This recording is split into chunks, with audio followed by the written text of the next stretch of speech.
Rarely is a single name so associated with an art form that it, for all time, represents the highest standard in its field.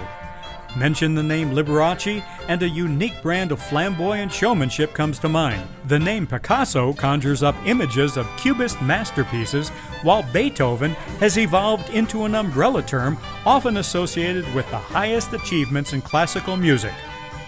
In the banjo world, the now legendary Tsumura collection is spoken of in reverent tones, respectfully reflective of the most massive and inclusive banjo collection ever assembled.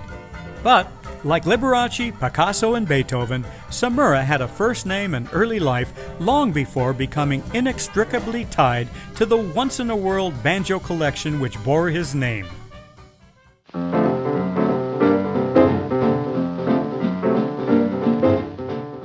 Akira Tsumura was born in 1936 in Tokyo, Japan.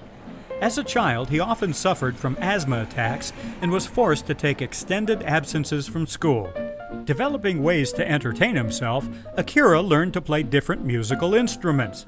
After an unsuccessful attempt at the piano, he discovered the ukulele, and a lifelong musical course was set into motion.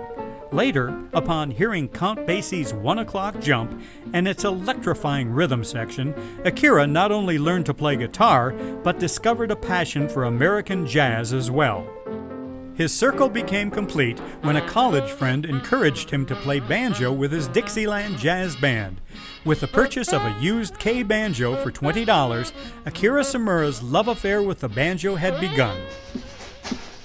To further his education, Akira left Japan behind, bound for the United States, where he was to study economics and business at the University of Michigan in Ann Arbor. It was, however, his love of American jazz which often took precedence over his studies. After hearing the magic in a recording by the Boll Weevils Jazz Band, Akira contacted the band and ultimately became their regular banjo player. While it was an amazing experience for a young Japanese boy to soak up the Dixieland jazz spirit in this manner, Akira also managed to earn his MBA degree prior to returning to Tokyo in 1962.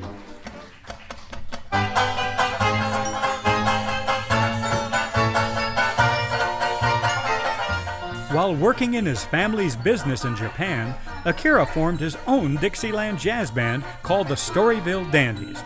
After countless hours of practice on nights and weekends, the band won first place in the Yamaha Light Music Contest in 1968 and went on to become a popular performing and recording group in Japan. It was during this time that Akira met Japanese-born banjoist Charlie Tagawa, who sold him his first vintage banjo. Captivated by every aspect of his newly acquired 1920s-era Paramount tenor banjo, Akira's life was never the same as he spent every available moment learning more about classic vintage banjos.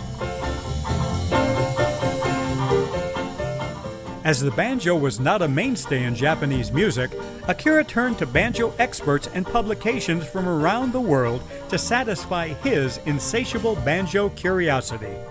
After being introduced to S.S. Stewart banjos in a Mugwumps article written by Dr. Elias Kaufman, Akira began his collection with the purchase of 2 Stewart Champion Presentation Model banjos from the British banjo collector Reuben Rubens.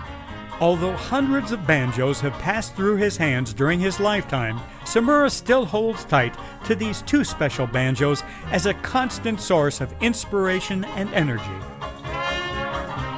During the 1970s, 80s, and 90s, the Tsumura collection grew to historic proportions, both in its size and scope. Early folk banjos, classic 5-strings, jazz-age tenors and plectrums, banjo ukuleles, worldwide banjo variants, and guitars were all welcomed into his collection with equal enthusiasm and prominence, along with countless items of banjo statuary and ephemera. While lucky visitors could see the Tsumura collection in person at private galleries in Tokyo, Akira's publication of several books, including the massive and legendary 1001 Banjos, afforded banjo aficionados from around the world an opportunity to experience the Tsumura collection as well.